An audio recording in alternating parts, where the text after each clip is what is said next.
האמת שלי היא להבין תהליכים בסיסיים שגורמים למחלות. אני עוסקת גם במחלת ה-CF וגם בחקר אירועים ראשונים של התפתחות סרטן. לעודד, להמציא, לטפח, לעזור, לתמוך ולאפשר ליוצר קר ביטוי נכון, מיקום נכון לביטוי. מאז שאני זוכרת את עצמי כילדה צעירה, תמיד היה לי עניין רב בחינוך. אני לא יודע אם יש לי אמת משלי, משום שאני חוקר של מדעי הטבע, ואני מנסה לגלות את האמת של הטבע, אבל יש לי אמונה. ידעתי מגיל צעיר שאני רוצה להיות ארכיאולוגית, התלוויתי לאבי וחיפשנו עתיקות.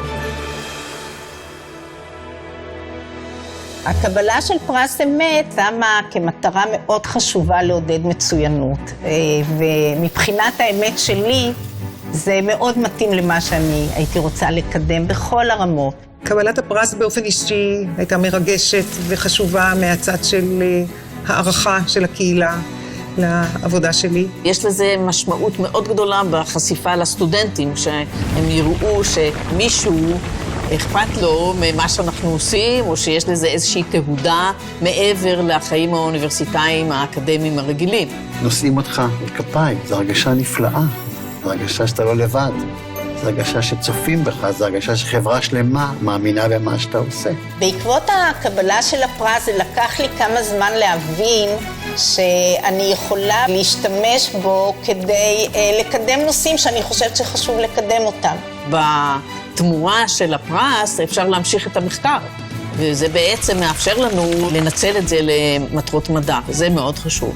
קבלת הפרס באופן אישי מהווה ערך מוסף, ואני חושבת בעיקר לחוקרות צעירות שיכולות לשאוב עידוד וכוח מזה שגם חוקרות יכולות להתקדם במסלול ולהגיע למקום גבוה.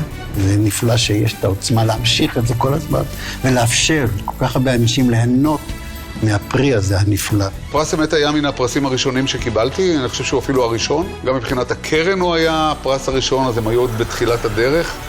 אז היינו עוד טרם הפיצוץ הגדול של התגלית שלנו, ואני חושב שהייתה איזושהי תעוזה מצד ועדת השופטים להחליט שזה דווקא אנחנו על דבר שעדיין רובו היה נסתר והתגלה רק לאחר מכן.